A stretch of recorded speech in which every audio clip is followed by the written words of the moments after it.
ចាជាធម្មនេះខ្ញុំសូមគោរពជំរាបសួរត្រង់អាដាមលោកស្រីអ្នកនាងកញ្ញាជាទីគោរពនិងជាពិសេសសូមគោរពមេដាបដាសិស្សនិងសិស្សានុសិស្សទាំងអស់គ្នាជាទីស្រឡាញ់ចាថ្ងៃនេះនាងខ្ញុំចន្ទាជាស្ថាបនិករបស់ JC 56មានទឹកចិត្តសមមនោរីករាយក្នុងការឆ្លើយតបសំណួរមេដាបដាសិស្សដែលកំពុងតែមានទុក្ខកង្វល់ចា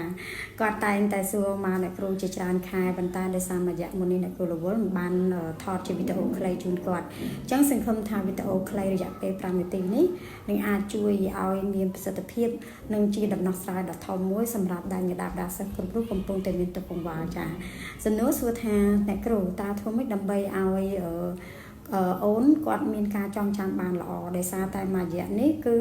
គាត់រៀនទាំងព្រឹកទាំងល្ងាចហើយល្ងាចឡើងចេញពីសាលាមកគឺគាត់រៀនគួរបំពន់ថែមទៀតអញ្ចឹងវាធ្វើឲ្យប៉ះពាល់ដល់អារម្មណ៍គាត់ទី1គឺគាត់អត់ចង់រៀនហើយទី2គឺខ្ញុំឃើញគាត់ហាត់ខ្លាំងតែគួរតែបំពន់បន្ថែមឲ្យគាត់រៀនឬមួយក៏យើងមានវិធីសាស្ត្រអីនៅក្នុងដំណោះស្រាយដើម្បីឲ្យគាត់ចូលចិត្តរៀនចាអញ្ចឹងអ្នកគ្រូសូមឆ្លើយសំណួរនេះហើយសង្ឃឹមថាវីដេអូនេះនឹងជួយដោះស្រាយដល់មេដាបដាសិស្សទាំងអស់គ្នាហើយក៏សូមអរគុណទុកជាមុនសម្រាប់មិត្តភ័ក្តិបងប្អូនដែលតែងតែ like comment share page យើងខ្ញុំចានឹងជ្រើសរើសយកសេវាកម្មមួយរៀនគួរតាមផ្ទះ JC 56នឹងខ្ញុំផងដែរចាអញ្ចឹងអ្នកគ្រូចែកដំណោះស្រាយ9យ៉ាងឲ្យសិនណាទី1នៅក្នុងសម័យបច្ចុប្បន្ននេះគឺយើងត្រូវការឲ្យគាត់ចេះច្រើនពីព្រោះអីក្មេងបើសិនបើគាត់ទំនេរច្រើនគឺគាត់ងាយនឹងការប៉ះពាល់ទៅលើទូរស័ព្ទអញ្ចឹងនៅពេលដែលគាត់មានមិត្តភ័ក្តិជាទូរស័ព្ទគឺយើងពិបាកក្នុងការទាញគាត់ឲ្យគាត់មកចូលចិត្តនៅក្នុងការសិក្សាអញ្ចឹងនៅក្នុងការឲ្យទូរស័ព្ទទៅកាន់គាត់គឺយើងត្រូវមានវិន័យច្បាស់លាស់ក្នុងការដាក់គោលដៅអីមួយបើសិនបើគាត់ចេញលទ្ធផលអីមួយយើងនឹងឲ្យគាត់លេងក៏ប៉ុន្តែអ្វីដែលការរៀនបន្ថែមធ្វើឲ្យគាត់ចូលចិត្តនោះគឺវាមាន9យ៉ាងតែអ្វីដែលសំខាន់ដែលអ្នកគ្រូចង់ចែករំលែកនៅទីនេះធ្វើម៉េចឲ្យគាត់មានទម្លាប់ល្អសិនចាទម្លាប់ទី1គឺឲ្យគាត់ទទួលទានអាហារពេលព្រឹកហ្នឹងជាប្រចាំហើយទៀងទាត់ពេលវេលារក្សាសុខភាពគាត់ឲ្យបានល្អក្មេងនៅពេលដែលគាត់មានសុខភាពល្អគាត់ញ៉ាំអាហារពេលព្រឹកបានទៀងទាត់វាធ្វើឲ្យសុខភាពគាត់បានល្អប្រសើរអញ្ចឹងវាអាចប៉ះពាល់ដល់ការសិក្សាទេចាចំណុចទី2គឺទទួលទានបរិភោគបរិមាណល្មមមិនឲ្យលើសពេកមិនឲ្យខ្វះពេកដើម្បីឲ្យគាត់មានវីតាមីននិងសារធាតុចិញ្ចឹមរាងកាយរបស់គ្រប់គ្រាន់ក៏ធ្វើឲ្យក្មេងគាត់ចូលចិត្តរៀនផងដែរចាចំណុចទី3កុំបរិភោគអាហារដែលមានកម្រិតជាតិស្ករខ្ពស់ចឹងភាគច្រើនក្មេងគាត់ចូលចិត្តញ៉ាំស្ករច្រើនឬក៏គ្រឿងកំប៉ុងឬក៏អីជាដើមអញ្ចឹងមេដាបដាសិស្សអាចកាត់បន្ថយចំណីអាហារនេះទៅកាន់គាត់ចា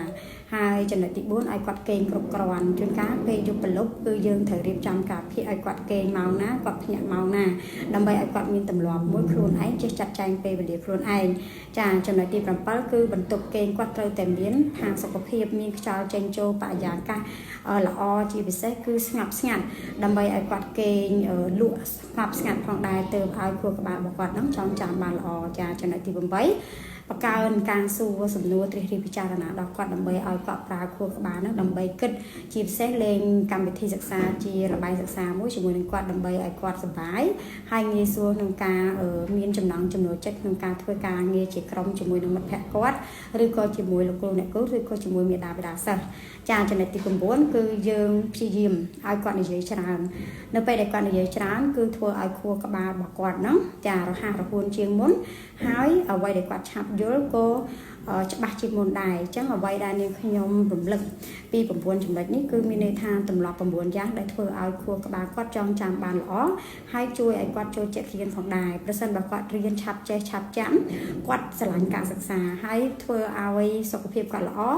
ក៏គាត់អាចរៀននឹងងាយចូលផងដែរអញ្ចឹងសូមមេដាបដាសិស្សអនុវត្តនៅចំណុចទាំង9ដែលនាងខ្ញុំប្រាប់នេះសង្ឃឹមថាវីដេអូនេះនឹងជួយដោះស្រាយនៅបញ្ហាទុក្ខកង្វល់ទាំងអស់របស់មេដាបដាសិស្សដែលកំពុងតែជួបបញ្ហាចាបើសិនជាគិតថាវីដេអូនេះល្អ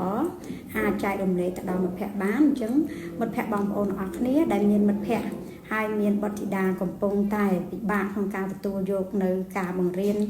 បន្ថែមហត់នឿយហើយគាត់អត់ចូលចិត្តរៀនអាចស្ដាប់វីដេអូនេះបានជាចំណែកក្នុងការជួយដល់ពួកគាត់ផងដែរចានាងខ្ញុំជាស្ថាបនិក JC 56រីករាយក្នុងការចែករំលែកគ្រប់ប្រធានបទទាំងអស់ដែលមេដាបេដាសិស្សចង់បានចានាងខ្ញុំសូមអរគុណនិងសូមគោរពលាសូមជូនពរមេដាបេដាសិស្សដែលតែងតែជ្រើសរើសសេវាកម្មរៀនគួរតាមផ្ទះនាងខ្ញុំកន្លងមកជួបតែសុខភាពល្អ